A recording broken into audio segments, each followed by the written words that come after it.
escutando os meus colegas queridos aqui da bancada, principalmente esses dados que o Gustavo bem traz, esse questionamento, e dói demais porque nesse momento a gente precisa ser corajoso e enfrentar a ideia de ser politicamente incorreto.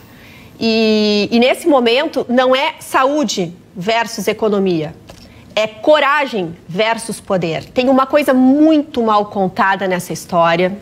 E a gente, quando começa a enxergar o jogo político internacional e o que está acontecendo há alguns meses e o que acontecia nos 15 últimos anos da nossa história, o senhor aí, a senhora aí, que é empreendedor, que é inteligente, que já ralou muito, concorda comigo. Tem uma coisa muito mal contada. Só que, nesse momento, há um tsunami chegando e é importante a gente ser avisado.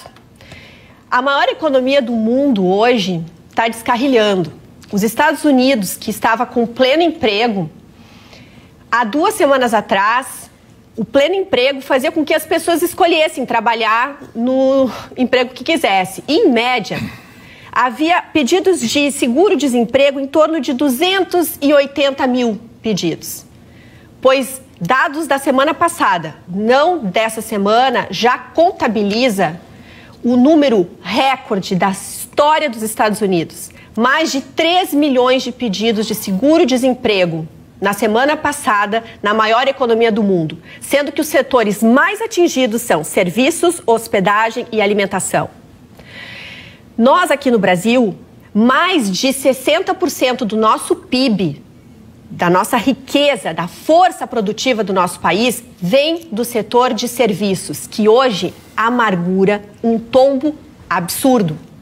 Eu estou falando aqui com pessoas que têm R$80 até quinta-feira que vem, 4 filhos em casa, marido desempregado, a mãe doente.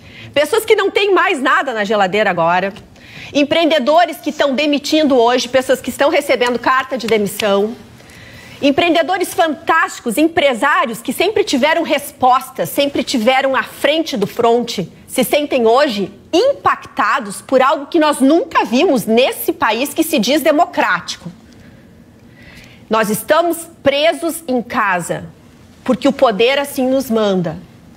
Nós estamos sem poder negociar, trabalhar, se ajudar, gerir. A gente está vivendo o quê? De esmola um do outro?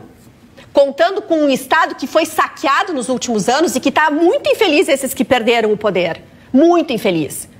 Existem muitos interesses internacionais que contribuem para muitos interesses nesse nosso país, que faz com que pessoas que têm coragem de não ser agradável, de num primeiro momento... Vocês me conhecem, eu estou quase há 2 anos aqui na bancada. Eu amo as pessoas com mais idade, meu querido Marne aqui era um queridão, quer dizer, são fofos, a gente quer proteger sim os idosos, a gente quer proteger sim, ninguém é ignorante aqui, ninguém é desrespeitoso, ninguém é imoral, só que existe algo premente acontecendo nesse momento. São mais de 200 milhões de pessoas impedidas dentro das suas casas, porque hipoteticamente 10 milhões, um contingente de 200 milhões estão sendo completamente dilaceradas na sua estrutura social. A gente vai ficar sem dinheiro, sem trabalho, vai haver sim, como já está vendo, saques, vai haver sim uma convulsão social. Tá na cara, só não vê quem não quer.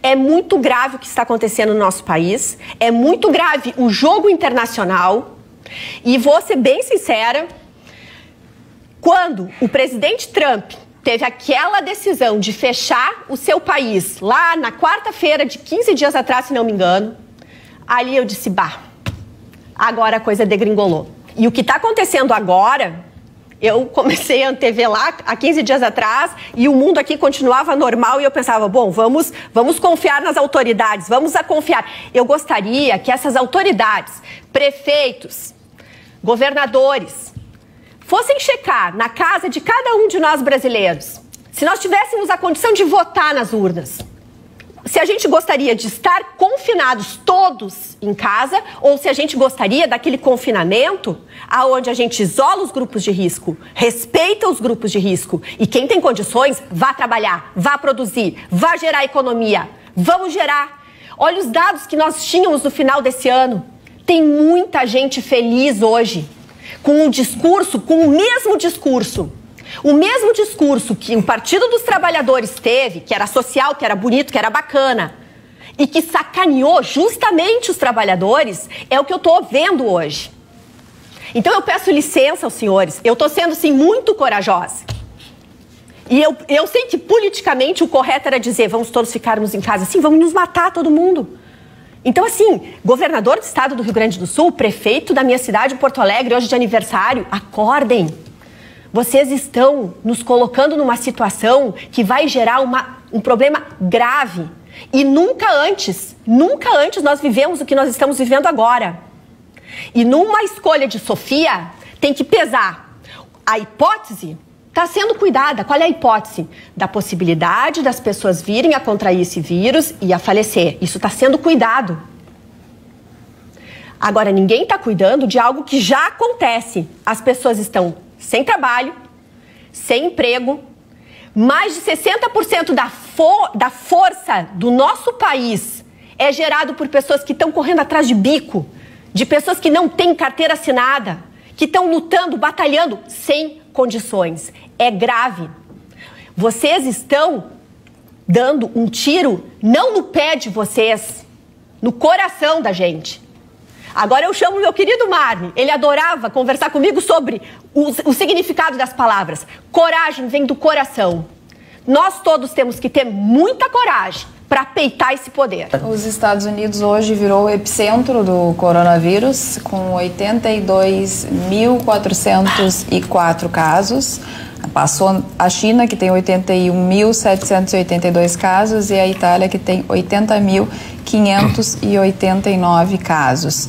O Brasil, se a gente for ver a linha evolutiva do coronavírus aqui, esse dado aqui é de ontem, mas infectados após um mês na China eram 9.802, dado de ontem, não é de hoje, porque subiu o número de mortes. Coreia do Sul eram 104, Estados Unidos 15, isso no primeiro mês em cada país. Itália 1.694, Brasil 2.555 infectados. Número de mortes em um mês em cada país. A China 213, Coreia do Sul 1, Estados Unidos 0, Itália 29 e Brasil ontem 59 passou para 77. Então a gente só fica atrás da China no número de mortes no primeiro mês de infecção.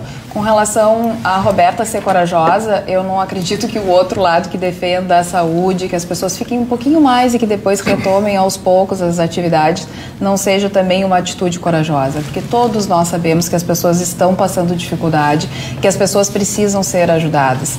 Hoje, inclusive, o Congresso Nacional estava votando virtualmente, não sei se já temos ou não temos essa votação, esse resultado da ajuda aos autônomos, decreto que veio do presidente da República, que a princípio seria de 200 a 300 reais, eles estavam querendo aumentar para 500 reais durante 3 meses, uma ajuda de 500 reais para aquelas pessoas que não contribuem em nada, que são autônomas, é a manicure, é o cabeleireiro, são pessoas que realmente não têm aquela carteira assinada, não participam de nenhum grupo de Bolsa Família, nem nada parecido, nenhum programa social do governo, que provavelmente vão ter uma ajuda do governo. Claro que não é o que eles ganham por mês, normalmente ganham de R$1.500, R$2.000, mas é uma ajuda de R$500. Então eu quero dizer para a Roberta que nós também, que pensamos na saúde, estamos muito preocupadas com o número de leite e tudo mais, também somos pessoas corajosas e não estamos com discurso de esquerda nem nada parecido. Cada um tem um ponto de vista e, na minha opinião, ninguém está certo, porque ninguém pode dizer é isso de verdade, porque nem os especialistas têm essa certeza.